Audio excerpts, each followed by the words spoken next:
Hello, আসসালামু আলাইকুম guys. আপনারা কেমন আছেন? সবাই ভালো আছেন তো? আমি এই সৌদি আরব জিজানে থাকি। এখানে আমাদের এক বাঙালি বইয়ের দোকান। এখানে আজ জুমাবার বেড়াইতে আইছি।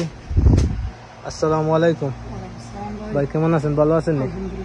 জি, আমি এইদিকে জুমায় যাচ্ছিলাম, তাই বাঙালি দোকান থেকে একটু আসছিলাম আপনার সাথে কথা কই আর ভিডিও বানাইতেছি। সমস্যা নাই তো? আপনার দোকানটা একটু দেখলাম, আমার ভিউয়ার্সরাও দেখলো। আসসালামু আলাইকুম ভাই, কেমন আছেন? ভালো আছেন তো? এই তো আছি আলহামদুলিল্লাহ।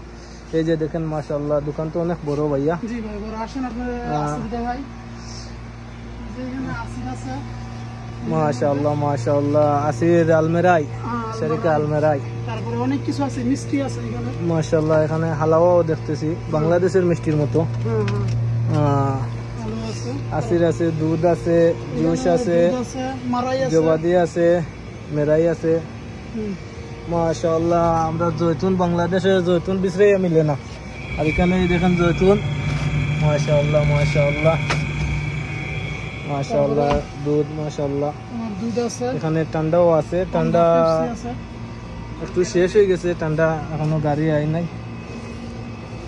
মাশাআল্লাহ, মুরুগও আছে। বাংলাদেশে মুরুগ কিনিয়া যাব করান লাগে, এদিকে কোম্পানি এটা কিনিয়া দিয়া দিছে রেডি করে। এখানে চকলেটের ফ্রিজার একটা, অনেক কিছু আছে। মাশাআল্লাহ মাশাআল্লাহ মাশাআল্লাহ। আমাদের বাঙালি ভাই দোকান অনেক সুন্দর ভাইয়া। মাশাআল্লাহ, আপনার দোকান তো অনেক বড় ভাইয়া। জি ভাই, ইনশাআল্লাহ সামনে আরো বড় বানাবো। একটু মাল অনেক বেশি গেছে গা, জি একটু বড় করবো সামনে ইনশাআল্লাহ। জি জি ইনশাআল্লাহ। আর এগুলার রেট কিরকম ভাই? আমরা কিছু রেট জানি, নিজেই জানি না।